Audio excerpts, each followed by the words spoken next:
ሁሉን በእጄ አንበርክኬ ጨብጬ አንበርክኬ የምገዛ እኮ ነኝ። ሳጥናኤል ነኝ። የተለያየ ትንታኔ ስሜ አዛዝኤል፣ አጋድርኤል። ዓለም በሙሉ እኔ ነኝ ማንቀጠቅጣት፣ እማብረከረካት፣ እማናውጣት። ብዙ ነገሮች በመቁጠሪያ ሲቀርቡት ይለበልባል። መለብለም፣ ማቃጠል፣ መቆጥቆጥ፣ መደንዘዝ። እኔ እኮ ያየሩ ነኝ። ጀግናው ሳጥናኤል፣ አጋድርኤል፣ አዛዝኤል ነኝ። ጋርድኤል ነው አጋድርኤልም አዛዝኤልም ብትለው ሌሎቹም ብዙዎቹም። እና ታዲያ ሁሉም ማድረግ ስልጣኔ ነው። እናስ እንዳይደጉሱ ነው የምትታገለው? እንዴት ነው? ለምን ሁሉ ህዝብ የሚጠቀምበት ስለሆነ የተለያየ ራዕይ እያየ እዚህም መድረኩ ላይ እየወጡ ብዙ ተአምራት ስለተናገሩ እሱም ደግሞ በዚህ በድግሰት ሙያ የሰለጠነ ስለሆነ ሰርቶ ለእያንዳንዱ ግለሰብ የሚያድል ስለሆነ ይሄ ነገር ከወዲሁ መቀጨትና መቋረጥ አለበት ብዬ ነው የተነሳሳው።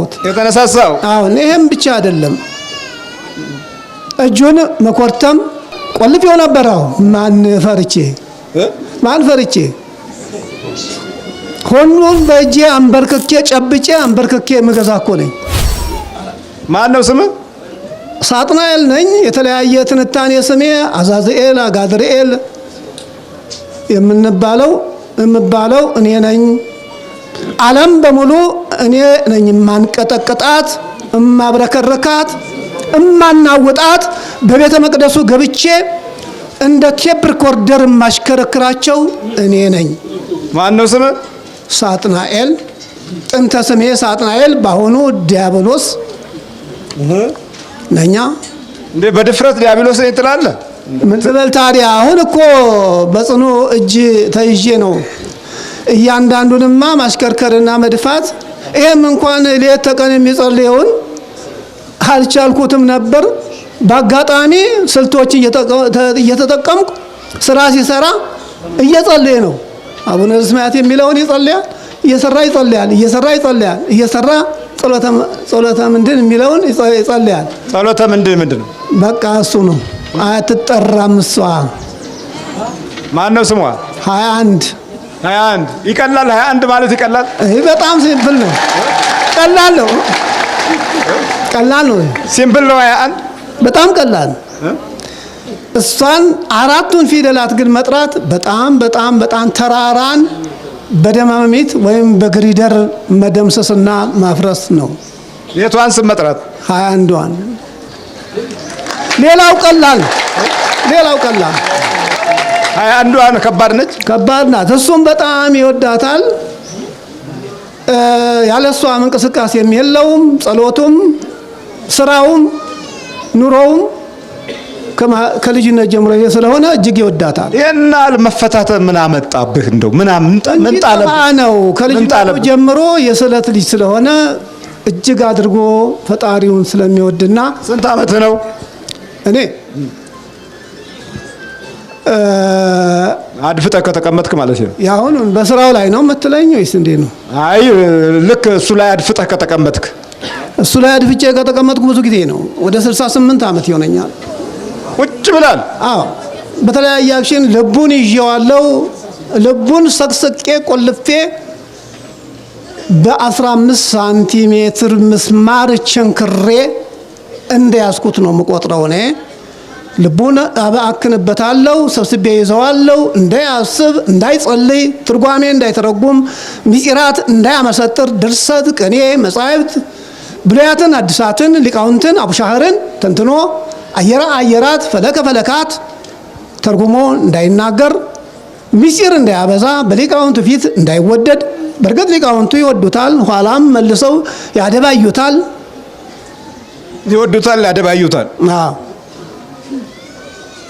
ታዲያ ምን እንዴ ወደው ካደባዩ ምንድነው ታዲያ? ምኑን ችግር ሆነ ታዲያ? ወዶ ማቃጠልማ ስራችን ነው። ይሄን ካላደረግንማ ምን አለዛ የምህረት ሰዎች አንባልም፣ የመዓት እንጂ የጥፋት እንጂ። እና ይሄው ነው። ስለዚህ ስለሱ ህልውና ጠየቀኝ። ይሄን የመሰለ ነው ጉዳይ አስተነካክለዋለሁ። በስልጣነ ክህነቱም እንዳይጸና ነው። እሱ ግን ምንም ብትለው ምንም ቢሉት ስቃው ይበዛበታል። እሱም ያውቀዋል ተጋድሎውን ሁሉ እንዴት እንደሆነ ስለሚያውቀው በየፈርጁ በተለይም ያንተ አመራር አምስቱ ህግጋት የሰጣቸው ወይም መመሪያዎች እነሱን ሲጠቀም ቀድሞ በአባቶች በሊቃውንቶች በታላቅ አባቶች ዘንድ እግር ስር ተቀምጬ ይህን አላገኘሁትም፣ አልተማርኩትም። ለነገር ግን መምህር ግርማ ግን ከማንኛውም አባቶች የበለጠ ትምህርት ሰጥቶኛልና ይህን መመሪያ ተጠቅሜ አንበረክካለሁ፣ ጠላቴ ሆይ ፈር እያለ ነው የሚገስጸኝ። አየህ፣ የትኞቹ ናቸው? አምስቱ የትኞቹ ናቸው? አይ እኔ ምን እሱ አንተ ተናግረዋል። በዚህ በመቁጠሪያው ቅድም አንድ አውታታ ኤሌመንተሪ አመንተ ጀማሪ ተማሪ ነው መሰለኝ የኛን የሳጥናኤልን እስከሌተን አጽም የመሰለ ነገር ገዝቶ እኛንን ልቡን እኮ ሰቅስቀን አጥፍተን ልቡን ሰውረን ህሊናውን አቅበዝብዘን ወደ መርካቶ አመራ። ሳያስበው ብቻ የሰጠውን ተቀብሎ መጣ። ሞኝ የዋህ ብእሲ ዘነገርዎ ኩሎ ያምን። የዋህ ብእሲ ማላዋቂ ከርታታ ሰው የነገሩት ሁሉ ይቀበላል፣ ይሸምታል ነው። እኔም ለአምስቱ ነገሮች የትኞቹ ናቸው? አምስቱ ነገሮች በመቁጠሪያ ሲቀርቡት ይለበልባል፣ መለብለም፣ ማቃጠል፣ መቆጥቆጥ፣ መደንዘዝ። ከዚያ ሌላው አንተ ሙላዋ መውረድ በቃ እነሱ ናቸው። እንደ ድንጋይ መደንዘዝ ያልኩት ያንን ነው። እንደዚህ በእነኚህ መቁጠሪያዎች እስመ ስማጸር እሙር ውእቱ ይልሃል። የጠላት ምስክርነት የጸና ነው ለማለት ነው። አሁን የራሳችንን መቀጥቀጫ መገረፊያ በኔው አንደበት በሳጥናኤል ሲነገራችሁ ስሙት። አሁን በዚህ ስትገርፉት እነኚህን አምስቱን ምልክቶች ይሰጣችኋል ብሎ ነበረ እኮ። ታዲያ ልክ አይደለም? አሁን ልክ ነው። እንቃጠላለን፣ ይለበልበናል። እሱም ሲገርፈን እንወረዋለን። በተለይ ጸሎት ሲጀምር መውረር እንጀምራለን። ማቃጠል፣ መለብለብ፣ መዘዋወር ይህን ይመስላል እና መለብለቡን፣ ማቃጠሉን፣ መፍጀቱን፣ መደንዘዙን እንደ ደንጋይ መሆኑን እንደው ካህን አትፈራም? እንደው ካህን አትፈራም? ኦሮ በለው ሰውየው ሞኝ ነህ ለካ። ካህኑንማ ይኸውልህ ማንፈራው ማን ነው? ይሄ ተልከስካሹ የኔን ስም እየጠራ ዓለምን የሚያናውጥ ሕዝብን የሚያሸብር የሚያደነዝዝ የሚያስጨንቅ እየሰለበ ሟርቱን መተቱን የሚልክ ቁራኛ መስተፋቅር መስተአብድ መስተባረር። ይኸው ታላቁ ሊቅ እዚህ አሁን መስተባረር እስረኛ ወደዚህ ዛሬ እኔና አንተ ቀን አልሆነም፣ መሄድ ነው አንድ ጋር አብረን እንዴ መተት ምን አድርገው ነው የተባልክ?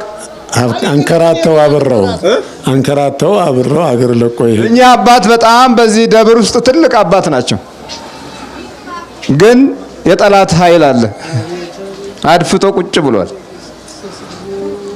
ቁጭ ብሎ ስራውን ለመስራት ይታገላል። የተነቃበት ግን አሁን እዚህ ጉባኤ ሲከታተሉ እጃቸው የሌለበት ሟርቱ ውስጥ ስልበና ውስጥ እጃቸው የሌለበት ከመሆኑ ጋር ተያይዞ ነው ሚስጥሩ የሚወጣው። እዚህም አብሮ አለ። ተነሳተ ሴቷ ምንድነው ና ሽምግልና አያዋጣም። ና እባክህ ወደዚህ ተፈተይ። አዎ የትምህርት ቤቱ እጽዋቱ አዎ የእጽዋቱ መንፈስ። እሺ ትሄዳለህ አትሄድም? እሄዳለሁ። ግን የምናገረው መልእክት ለቀህ ትሄዳለህ አትሄድም? እሄዳለሁ። ምንድን ነው የገባኸው? በደብተራ ነው። ስንት ዓመት ነው? 21 ዓመት። እና ምን አደረግኩ? እና ይኸው እንግዲህ አንከራትተዋለሁ። ፍቅር ሰላም አልሰጠውም። በመካከል ላይም ልጁን ነስቸዋለሁ። እና ስለዚህ አሁን ጊዜው ደርሶ የእስጢፋኖስ ዕለት ሲያይ ምንድን ነው ተንተንኩ ለወዲቅ ወእግዚአብሔር አንሳአኒ የሚለውን አሳይ። በዕለተ ቀኑ መጣ። እዚህ ጉዱ ፈላ ተነገረ። ተያዝኩኝ። ጋኔን ነኝ፣ ሰይጣን አይደለሁም። ጋኔን ነኝ እኮ። የገባኸው በምንድን ነው የገባኸው? በደብተራ ነው። ለምን ገባ? የማንከራተት ማባረር፣ መስተባረር ነው። መስተባረር ነው። አባረርከው ታዲያ? አባረረኝ። ምንም አባረርኩት። አባረርከው ወይ? አዎ። የት አባረርከው? ስንት ዓመት ነው? 21 ዓመት። የት ነው የተመተትከው? ቤቴ ነው ተመትቶ በጥቁር ውሻ የመጣው። የመጣሁት በል። አዎ የመጣሁት በጥቁር ውሻ ነው። ተመትተህ? አዎ። በጥቁር ውሻ ምን ደሙ ነው ወይስ ታርዶ ነው? ምንድነው? ቋንቋ ያጥራሃል። እኔ ምንድነው ላይታች የሚል ተናገር፣ ከተሸሸግ ተሸሸግ። በቃ ላይታች ማለት አንዴ ወደ እንትኑ አንዴ ብቅ ጥልቅ አትበል። ራስህ ቀጥ ተናገር በል። አዎ ቀጥ ብለህ ተናገር። አለዚያ ተሸረጥ እና መሸረጥ የለም እንዴ? ምን ስልጣን አለ? አሁን ለቀህ ትሄዳለህ? ለቅቄ እሄዳለሁ። ስንት ዓመት ነው? 21 ዓመት። በ21 ዓመት ውስጥ ምን አደረግ? ምን ያልሰራው ስራ የታለኝ? ሁሉን ሰርቻለሁ። ለምሳሌ እንደው ባጭሩ የመጀመሪያ ልጁን አሳጥቸዋለሁ። 1 ሁለተኛ በቤት ውስጥ ሰላም የለም። 2 በመጨረሻ ጊዜ ያው ቅድም እንደተናገርኩት እኔ እዚህ ጉባኤ ሲመጣ ሳይ እሱ ሲመጣ ስከታተል ተደብቀህ ቁጭ ብለህ ጸበሉ ሲጀመር እሄዳለሁ። ጸበሉ ሲጀመር ታሸሸዋል? እሄዳለሁ። ለምን ነው የምታሸሸው? ይኸው ነው ስራዬ። ካወቀማ ይነቃብኛል፣ ሰው ይሆናል። የእስጢፋኖስ ተያዝኩኝ። የእስጢፋኖስ ዕለት ኧረ የት ተብሎ ኧረ እሱ መቼ እኛ እናመሰግነውም። ማንን? እሱ ነው ፈጣሪ ነው። አሁን ትሄዳለህ አትሄድም? ለቀህ? እሄዳለሁ። እሄዳለሁ። እናመሰግንም። እሄዳለሁ። ለቀህ ወደ ሲኦል እሄዳለሁ። ጥቁር ውሻው ታርዶ ነው የገባው ወይስ ዝም ብለህ ነው የገባው? እንዳለ ነው እስከ ነፍሱ።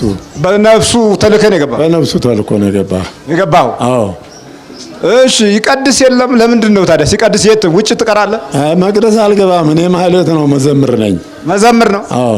ግን እዛው ማህሌት አብራችሁ ትቆማላችሁ? ያማ ማን ከልክሎን? ማን ከልክሎን? አዎ። ሁሉም ያው ነው ሁሉም። አዎ ሁሉም ያው ነው። ማን ተለይቶ ማን ከማን ይለያል? አሁን የፍርዱ ሰፌድ ሲመጣ ሁሉም ይበጠራል እንጂ ማን ከማን ተለይቶ ሁሉም አብሮ ይግበሰበሳል፣ አብሮ ይጮሃል። ችግር የለም። ይሄ ደግሞ ድምጥ ማጉሊያው ሁሉን ያስተጋባል። ያወቀውም ያላወቀውም የተረዳውም ያልተረዳውም አብሮ አፉን ይከፍታል። ዛሬ ሴቶቹ ሁሉ ዘማሪያን ሆነ የለም እንዴ? ሁሉ አብዳት። ታዲያ አንተ ምን አገባህ? ሁሉ ምን አይችሉማ። እኛ ስላለን እኮ ይጮሃል እንጂ ያስመስላል እንጂ እውነተኛ ተናጋሪ የለም ነው የምልህ እኮ። ማስመሰል ነው። አንተ ቆይ ሰይጣን ነገር አንተ ሰይጣን ነኝ። ዘማሪ ነው እሱም ነው መርጌታ? አዎ መርጌታ ነው። አዎ አብረን ነው መርጌታ የሆንከው? አዎ መርጌታ ነው። አዎ በጽዋት ጸፋሪስ እንትን ብሎ በጸፋሪስ ነው የገባው? በጸፋሪስ ምክንያት ነው የገባው። አዎ ነቃ በል እንጂ በጸፋሪስ ምክንያት። ጸፋሪስ ምን ያደርግሃል? ይገባሃል እንዲገባ ትምህርት ተብሎ። ጸፋሪስ በከፍተኛ ሁኔታ ብዙ መንፈሳዊ ትውልዶችን ያባከነ፣ መንፈሳዊ መስመራቸውን ያሳተና ሐሳባቸውን፣ ቋንቋቸውን፣ ንግግራቸውን በቅጽበት እየለዋወጠ ወፈፍ የሚያደርግ ከክፉ መንፈስ ጋር አብሮ በሰውነት ውስጥ የሚቀበር ነው ጸፋሪስ። ጸፋሪስ ለትምህርት ለእውቀት እየተባለ ከዛሬ 200 እና 300 ዓመት በፊት የነበረ ምትሃታዊ አካሄዶች በከፍተኛ ሁኔታ ብዙዎችን ተጠናውቶ ዘመናቸውንና ጊዜያቸውን በክፉ መንፈስ መርዞ የጨረሰባቸው ይሄ እጽዋት የጸፋሪስ አካሄድ እና የእውቀት ፍለጋ ጠባይን ለማርካት ሲባል ዲያብሎስ በዛ ውስጥ ገብቶ ሕሊናና ልቦናን አበላሽቶ የሱን ክፉ ግብር በመንፈሳዊ ስፍራ ላይ እየገለጠ የሚያስሮር የዲያብሎስ ምልክት ነው። እንዴት ገባ በጸፋሪስ? እዛ ተዋርኩት። በዛን ጊዜ ተዋርኩት። ምን ተብሎ እየተደገመ ነው የተዋርከው? ትምህርቱን ገለጸለት እያሉ ሌላ ነው የሚደግሙት። እኔ አላውቀው የሚደግሙት ግን አንተ ትእዛዝ ተሰጠህ? አዎ። ምን ትእዛዝ ተሰጠህ? ትምህርቱን ግለጽለት ተብለህ? አዎ ትምህርቱን ይገልጻል ብለው እና ገለጽክለት? አይ አልገለጽኩም። ዝም ብሎ ብቻ እንደው በሱ ተዋሃርኩት። ይገልጻል ለወሩ ይሄ ተልካሻ ነው ዝም ብሎ ይሄ መናኛውን ይሄ እኮ ትርኪ ምርኪ ነው የወጠጣው እንደ ዝም ብሎ እንጂ ደንበኛውን ቢወስድማ ምን ይቀረው ነበር? ትምህርቱን ፍልስፍናውን በሙሉ እንትን ይወስዳል። አዎ ደንበኛውን አልወሰደም ዝም ብሎ ነው። እቺ ተልካሻ ናት። ይሄ ተልካሻ ነው ትርኪ ምርኪ ይሄ ገና ጀማሪ ስለሆነ በጀማሪነቱ ጠጣ እዚህ ደንብዞ ቀረ። የጀማሪ ድንብዥ ማለት አዎ የጀማሪ ድንብዥ የሆነው ቀረ። እሺ የሁላችሁ እንግዲህ አይነቶች አሉት በራሱ የመናፍስቱ አያያዝና የጥሪው አይነት የጠሪው ሰው አይነት እና ባህሪ እንዲሁም ደግሞ የሚጠራው መንፈስና ገጽታ እነዚህ ሁሉ ሰፋ ያለ ገጽታ ያላቸው ናቸው። በፍልስፍናው ዓለም ውስጥ እነዚህ በዓለም ውስጥ የቲዮሪ አስተማሪዎች ወይም የቲዮሪ ንድፈ ሐሳብን በመቀመር ልዩ የፍልስፍና ዘርፎችን በከፍተኛ ሁኔታ በማብራራት የሚያቀርቡ ሰዎች እንዲህ አይነት የመናፍስት ይዞታ ውስጥ ወይ ከቤተሰብ ሲዋረስ አሊያም ደግሞ እንዲሁ ተንከራታች መንፈስ ገብቶ ሲያጠቃቸው የሚገለጥ ሁኔታ ነው። ፍልስፍና በራሱ እንዲሁ በስነ ልቦናህ የሚመጣ እውቀት ሳይሆን ወይ ከእግዚአብሔር ወይ ከሳጥናኤል በኩል በዛ ድጋፍ ውስጥ ካልሆነ አይከሰትም። የእግዚአብሔር የሆነው በጎውንና የእግዚአብሔር መገለጥን ነው። የዲያብሎስ የሆነው ግን ሰው የሚያልቅበት፣ ሰው የሚፈጅበት፣ ሰው የሚጎዳበት፣ ሰው የሚሞትበት፣ ሰው በቀላሉ ለክፉ መናፍስት እጅ የሚሰጥበትን ፍልስፍና ማበጀት ይችላል። ለምሳሌ ማርክሲዝም ሌኒኒዝም የሚለውን እነዚህ ሰዎች ገና ከመነሻቸው የቤተ ክርስቲያንን መንፈሳዊ ጉዞ በማዳከምና ልክ ከአንድ የመቃወሚያ ኃይል በማድረግ መንፈሳዊውን እያወገዙ ነው ተቀባይነታቸውን ያገኙት። እያመለኩ ቢሆን ተቀባይነትን አያገኙም እኮ። ስለሚያወግዙ አውጋዦችን የመፍጠር ችሎታ አላቸው። የመንፈሱ ይዞታ ተጠናክሮ ሌሎችን የሚጎዱበት በኮሚኒዝም እና በሶሻሊዝም መካከል ከ60 ሚሊዮን ህዝብ በላይ አልቋል። እነዚህ ለሃይማኖታቸው አይደለም ያለቁት ወይም እምነትን ሲያስፋፉ አይደለም ያለቁት፣ ለዛ ፍልስፍና ነው የሞቱት። በሀገራችንም ብዙ 100 ሺህ ህዝብ አልቋል። ብዙ 100 ሺህ ህዝብ በየመንገዱ እየተገደለ ማለት ነው። ይሄ ፍልስፍናው ነው ሞትን ያበጀው። ፍልስፍናው ነው የሞትን ኃይል ያጠናከረው። አሁን ለቃችሁ ትሄዳላችሁ? እኔ አሁን መሄዴ ካልቀረ ኑሮውም አልተመቸኝም። ጥሩ የሚበላበት ቦታ፣ ጮማ የሚቆረጥበት፣ ውስኪ፣ ብራንዲ፣ ሌላም መጠጦች የሚጠጡበት ቦታ መግባት ሲቻል ከመጀመሪያ ጀምሮ የመሰረትኩት ምስረታ እንዳይፈርስ እያልኩ ጠዋት ማታ አንገላታው ነበር። አልሆነልኝም። አሁን ቀን ሲደርስ አምባ ይፈርስ እንደሚባለው የግድ መልቀቅ ግዴታ ሊሆን ይችላል ነው። አዎ ምን ላርግ እንደ ሁኔታ ቢሆን ድባቅ መምታት። ልክ አንድ ወቅት የሰውየውን መቃብር ሞቶ ተቀብሮ መቃብሩን እንድናይ ነበር እንደተባለው እንደዛ ማየት ስፈልግ ነበር። አጋጣሚው ሌሎቹ ከባቢ ደጅ ጠባቂዎቹ አይ መብት አሳጡኝና በዚህ ምክንያት መሄድ ግዴታ ይሆናል። ወዴት ትሄድ? አሳዘንከኝ። እስቲ ምድረ በዳ ስደደኝ። ብዙ ነገሮች አሁን እኛ ሌጊዮን ነን ብሎ ባለ ጊዜ ወደ ባህር እንድንገባ ጠይቀነው ነበር። ማንን? ያንተን ፈጣሪ። ያንተንስ? የኔም ፈጣሪ ነው። ለነገር ግን እንደዚያ ተብሎ ነበረ። ወደ ባህር ሰዶናል። አንተም ወደ ባህር ብሰደን ወይም ወደ በረሃ ብዙ ተዘዋዋሪ የሚገኘው እንስሳቱም አራዊቱም ይገኛል። በዛ እንደ ሁኔታ ለመቆየት ያስችለናል። ያ ቀን እስከሚመጣ አይ ወደ ሲኦል ነው እንጂ ከሆነ አይቀር ወደዛ ነው እንጂ ለምን የመቃጠል ጊዜውማ ሲመጣ መቃጠል ይኖራል። የትም አናመልጥም። ትሄዳለህ አትሄድም? አንተ እኔ እሄዳለሁ። በቃ ትሄዳለህ። እሺ ስንት ዓመት ነው በእጽዋት ከገባ? ወደ 37 ዓመት ነው። እኔ ተልካሻ ነው። ትብትብ ነው እሱ ትብትብ እንደ አልደበቱ ያልፈታ ገና ጨቅላ ሕፃን ሰይጣን ነገር አጋንንት ነኝ። ቷቷ ነው ይላል እኮ አጋንንት ነኝ።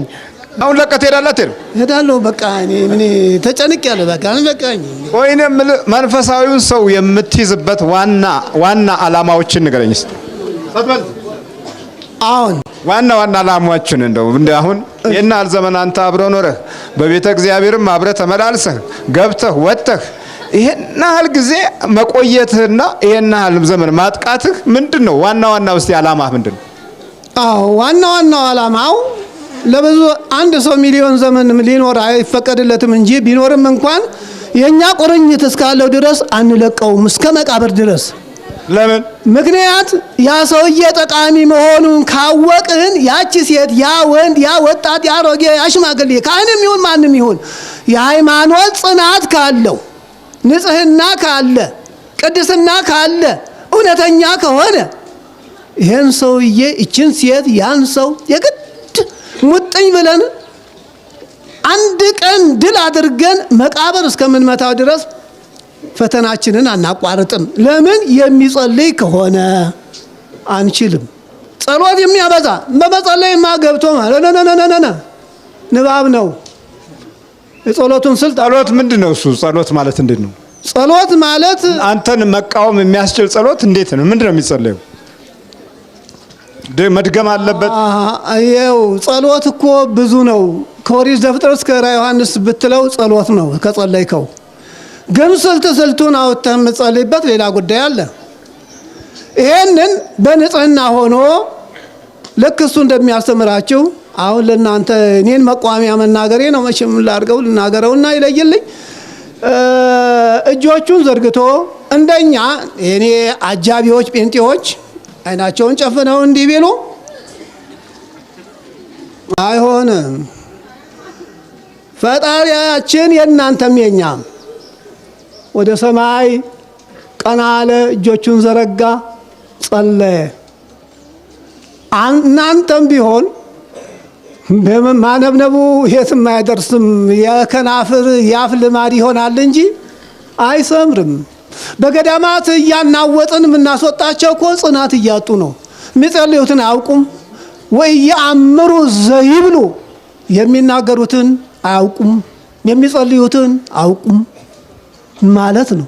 ስለዚህ በትክክል ሆነው መጠነኛ ጸሎት ጸልየው ልባቸውን ወደ ፈጣሪ ዘርግተው ከፍተው አንቅተው ቢጸልዩ ስግደቱም ጾሙም ቢያብር ምጽዋቱም ቢታከል ይሄ የኛ ጠላት የኛ መወጊያ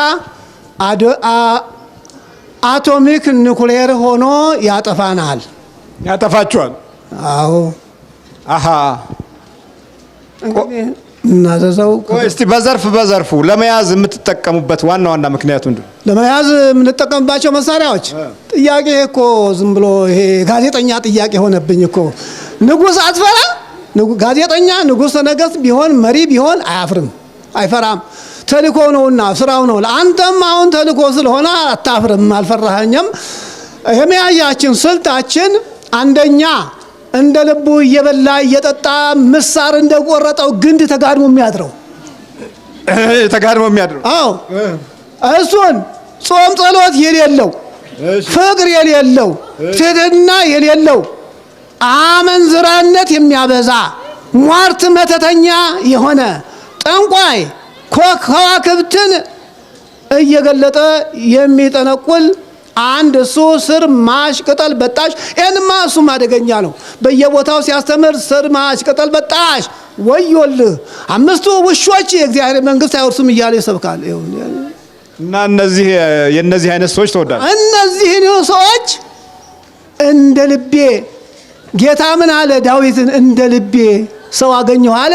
እንደ ልቤ አገኘኋቸው ማለት እኔ እነኚህን እያሽከረከርኩ እየመደብኩ ጌታ ሐዋርያትን 72ቱን አርድእትን በየሀገሩ በየአህጉራቱ እንደላከ እኔም አሰራጫቸዋለሁ። መጠጥ ጠጪ፣ ሰካራ የሆነ ሁሉ የኔ፣ አዝማሪ ዘዋሪ የኔ ነው። እነኚህ ሁሉ በእነኚህ እየተጠቀምኩ ነው ዓለምን የማሸብረው። ይኸውልህ እንግዲህ መሄዴ ካልቀረ መሞቴ ላልቀረ አብሬ ይዤ ልሙት ብዬ ነበር፣ አልሆነም።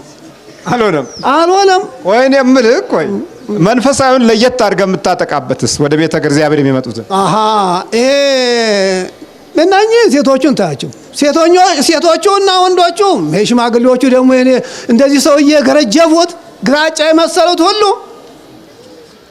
ለማስመሰል ነው። ሲደብራቸው እንደ ዘመኑ አነጋገር ሲደብራቸው ሲደብታቸው ነው እንደሱ አነጋገር የጥንቱን ቋንቋ ይጠቀማል። ዘመናዊም ችግር የለውም። እነዚህ በመሰለ ሲደብራቸው ወደ ቤተክርስቲያን። ሌላ ደግሞ ሴቶቹ ቅንድ ቅንባዮች፣ ቆራጣ ልብስ ለባሾች፣ ያን እግዚአብሔር አክብሮ የፈጠረውን ዕቃ ለማሳየት የሚሯሯጡ እነኚህ አሁን ኑሮ አልቃና እመውና ቤት ብትገባ ዳንስ ቤት ብትገባ እዛም ብትለው አልቃና ሲላት ረዥም ቀሚስ ቄሶቹ ረዥም ቀሚስ ይበሱ ይላሉ። አንዳንድ ባህታውያን፣ አንዳንድ ቄሶችም አሉ። ይሄን አንድ መሪ፣ አንድ ንጉሠ ነገሥት፣ የአንድ ሀገር መሪ የራሱ የሆነ እቅድ ፕላን ስላለው በዘርፉ ያሰማራል። አንተም አሰማርተሃል? አሰማራለሁ፣ እገረስሳለሁ፣ እጥላለሁ። እኔ የምለው በመንፈሳዊ ስፍራ ካጠቃህ ውጪ ካጠቃህ ምን ሰው ተረፈ? እንዲተርፍ እኮ አይፈለግም። ዋናው ዓላማ ይሄ ዓለም በሙሉ በጥቅሉ ለዚች ዓለም አንድ ሰው እንኳን እንዲቀር አይፈቀድም። በኔ ትእዛዝ፣ በኔ መሪነት፣ በኔ ዓለም አቀፋዊ መሪነት ዓለም አቀፋዊ መሪ ነኝ። አንኮታኩተዋለሁ፣ መርከቡን አናውጣለሁ፣ አሰጥማለሁ። በአየር አይሮፕላኑን አናውጬ ወደ ባህር ጥላለሁ፣ በረሃ ከሰክሰዋለሁ። ህዝብ ያልቃል። እንደ እያልኩ እዚህ ያለውንም በሟርት መተት እያስበላ እያጠጣ ሟርተኛ መተተኛ ያልቃል፣ ይሞታል። እንዳንተ ያለ ደራሽ ሰው ካልተገኘ ተው፣ የኔ ጉዳይ ተው። ለምንድን ነው መንፈሳዊ ሰዎች ላይ እንደዚህ ይሄን ያህል ዘመን አድፍጠህ የምትቀመጠው? ስራዬ ነው ሰዎች ላይ እንዲህ አድፍጦ መቀመጥ። አዎ፣ ለምን? የምፈልገው ስላለኝ ጊዜ እየጠበቅኩ ለመስራት አድፍጬ መቀመጥ ግዴታዬ ነው። አድፍጦ መቀመጥ ግዴታ ነው? አዎ። ቤተ ክርስቲያኑስ፣ ጸሎቱስ፣ ስግደቱስ ተለማምደነዋል። እሱን አብሮን ያደግነው ነው። ከኋላ የመጣ የተለማመደ ነገር ልምምድ አድርገናል። ስለተለማመድ መስገድ መጸለይ ማለት ይሄ ይቅርና ማስቀደሱ ራሱ ልምምድ አድርገናል። አሁን ለምሳሌ አዳልሞቴ፣ ዘዋሳ ጋይ፣ ደምቀለቡ፣ ብራለንጋ ምናምን ዛሮች በጥቅሉ ይሄንን ፕራክቲካል ይሄን ልምምድ እንዲወስዱ ፈቅጄላቸዋለሁ። ተለማምደው መቅደስ ሲገባ አሐዱ አብ ሲል ዞር እንል እንደሆነ ነው እንጂ አለን። ሁሉም ባሉ ስግደቱ ጾሙ ብትለው ይሄ ምግብ ለመቀነስ ለኢኮኖሚ ምን አድርገው ጾም አድርገን እናስወስዳቸዋለን። በቃ ጾምን ለኢኮኖሚ ለመቀነስ ኢኮኖሚ ለመቀነስ ሲባል እንዲጾም እናደርገዋለን። ልክ ነው። እንደ እምነት አይደለም። ያማ ቢሆን ሐኪም ሆድህን ቀንስ እንደማለት ማለት። አሁን ምግብ አንተ ጠብድለሻልና ቮልቮ መኪና ሆነሻልና ምን ሆነሻል? ቮልቮ መኪና እንደ ቮልቮ መኪና አብጠህ አለህና ከዚህ ግዝፍና እንድትቀንስ ምግብ ቀንስ ይለዋል። እኛ ነን በዛ ገብተን በዶክተሩ ዶክተሩ ደግሞ ምንም የለውም። እሱ መሀይም እኮ ነው፣ ጨዋን ምንም መሀይም። የሳይንስ ፍልስፍናና የጌታ ፍልስፍና ሌላ ነው። ልዩነት አለው። የፈጣሪ ቃልና የፍጡር ቃል ልዩ ነው። ፍጡር ለመኖር ብቻ ነው ከብሮ ገኖ በሰው የበላይ አምባገነንነት ሆኖ ለመታየት የሚያደርገው ሂደት ነው። ገባ? አስለፈለፍከኝ፣ አስጠማኝ። እንሰጣለን ውሃ፣ ችግር የለም። እስኪ አምጣልኝ። እስኪ ብጠጣ ልብስ እንኳን ልምድ የለውም። እስኪ መልኩንም የማያውቀው ስሙን እንጂ ይሄ ነው። በቃ አስለፈለፍከኝ፣ በቃኝ። እስከሚበቃ 24 ሰዓት መናገር ይችላለሁ። እኔ ካስፈለገ ጊዜ ወስድብሃለሁ እንጂ ምንድን ሽማግሌ አትፈራም?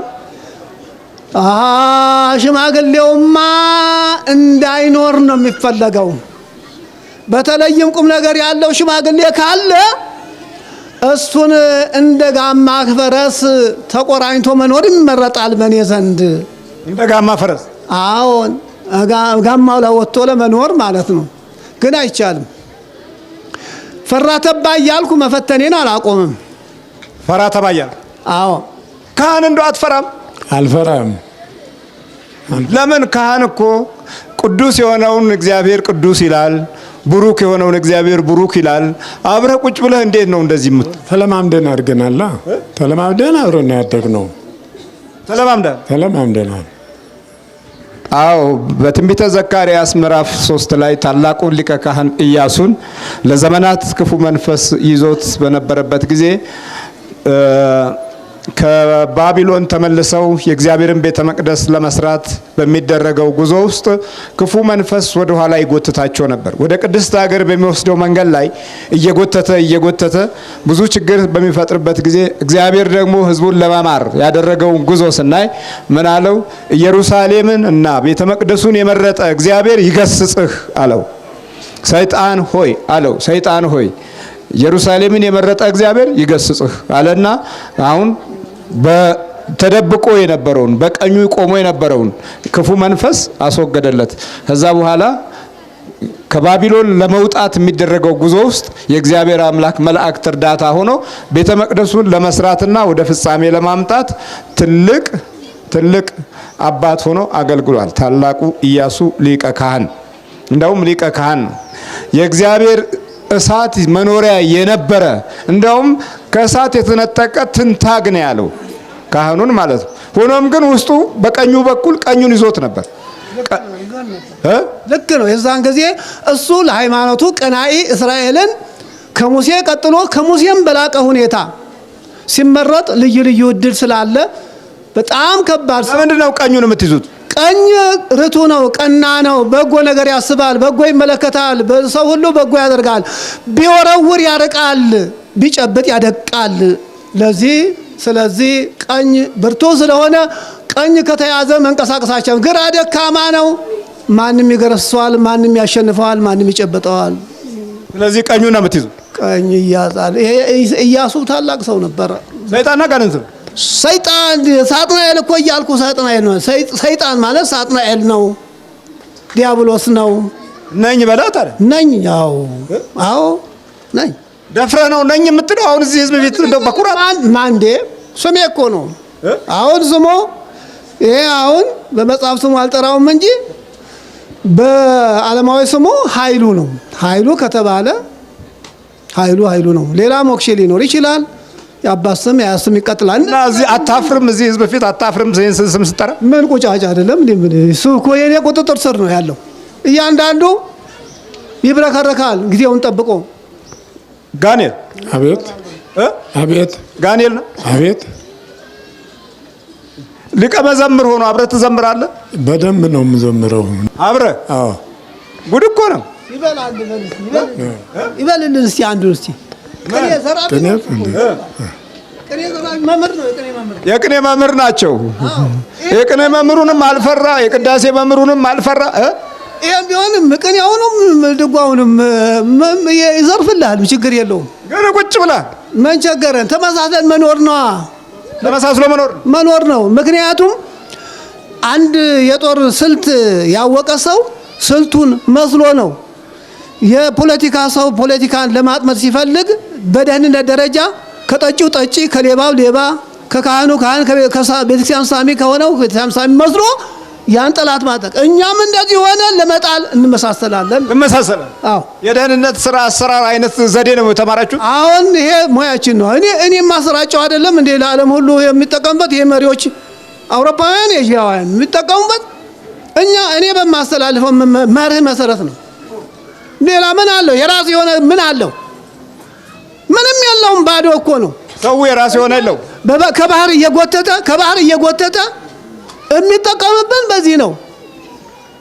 አሁን ሲገብርልን ሲያርድልን። አሁን እኔ የምልህ አሁን እኔ ያስኩህ በሱዳን አስማት ነው። አንተን ሳጥናኤልን ይሄ ወሬ ያጣ መነኩሴ፣ ስራ ያጣ መነኩሴ ቆቡን እየቀደደ ይሰፋል። የሚናገሩት ቢያጡ እንዲህ አሉ እንጂ የኛ ወገን ከሆንክማ መልሰን እኛ ለአንተ ጠላት እንሆናለን እንጂ እንዴት ያንተ ወዳጅ እንሆናለን? አሁን ይሄን ሳያውቁ ይሄንን በማሽሟጠጥ ተልኳቸውን ለማፋፋም ከላይ ተልኮ አላቸው። ቋጠሮ አለ። ያቺ ቁጥር እስከምትፈታ ድረስ ወይም ያ የተቋጠረው ቆጠሮ እስከሚረክስባቸው ድረስ በተልኮ መሰረት በሕፃናቱም በሴቶቹም በወንዶቹም በካህናቱም እየመሰሉ ስራቸው ይሰራሉ እንጂ አንተማ በዚህ ስራ ብትሰራ ኖሮ ወዳጅ ነበር። አንድም ሰይጣን አንድም ዛር ፈጽሞ ሊወጣ አይችልም። አይወጣምም፣ አንወጣም ደግሞ እሲ ይምጣ። አንዳንዶቹ ቄሶች እንዲህ ያደርጋሉ። ዛሩ የያዘው መናፍስቱኛ ያደርንበት ሰው ሴቶቹ ወጣቶቹም ይሆን ይጨፍራሉ። ሲጮሁ መስቀል ይዞ እንዲህ ይሏል። ኧረ አንተ ማነህ በጥፊ ስንለው ራሱ ቄሱ መስቀሉን ጥሎ በሮ ይሄዳል። ጋኔል አቤት ለቀት ሄዳለህ አትሄድም? እሄዳለሁ። አሁን እኔ ያዝኩ በሱዳን አስማት ነው። አይ ይሄ የቀጣፊዎች ወሬ ነው። በላም ተመርከክ ናንተ ተተከስ ናተከስ እሺ አዛዝሪኤልና የአሟርቱ አሁን ሲሰራ ያዝነው ሁሉ እንጣ። አዎ ተዘጋጅ። እሺ በሙሉ እንወጣለን። እጁን እግሩን ወገቡን በቀልቀቃ እንዴ ለምን ደጎሰ እኮ ነው አሁን ትግሉ። ይሄን መጽሐፍ ለምን ይደጉሳል? ትንቅንቁ እኮ ነው። አዎ ለምን ሰራ? ለምን ደጉሶ ለህዝቡ አበረከተ? ምንም ገንዘብ ቢያገኝበት እንኳን ከመጠን በላይ ገቢ ያገኛል ተብሎ ቢገመትም እንኳን ይሄን ስራ ሰርቶ ራሱን ቤተሰቡን ለምን አስተዳደረ? ምዕመናኑስ በዚህ ሙያ ለምን ይጠቀሙበታል? ላጥፋ ብሎ ነው። ገለን ለማረፍ ነበር ሐሳባችሁ። የተለያየ አየሩን ይሄን ጎትተው የላኩበት የአየር ነው። ደብተራን የተጎተትከው ደብተሮች ናቸው የላኩ። መነኩሴ ነው። መነኩሴ እንደው ምን አድርግ ተብለ አጥፋው ይሄን ሰውዬ ለምን እናየዋለን? እሺ በኢየሱስ ክርስቶስ ስም፣ በኢየሱስ ክርስቶስ ስም፣ በኢየሱስ ክርስቶስ ስም፣ በቅዱስ ሚካኤል ስም፣ በስላሴ ስም፣ በቅዱስ ገብርኤል ስም ወደ ሲኦል እንገባለን። በሕያው እግዚአብሔር ልጅ በኢየሱስ ክርስቶስ ስም፣ በኢየሱስ ክርስቶስ ስም ሲኦል ታስረናል። ሲኦል ታስረናል። ቶሎ ሰባት ጩት ነው። ቶሎ እግዚአብሔር ይገስጽ።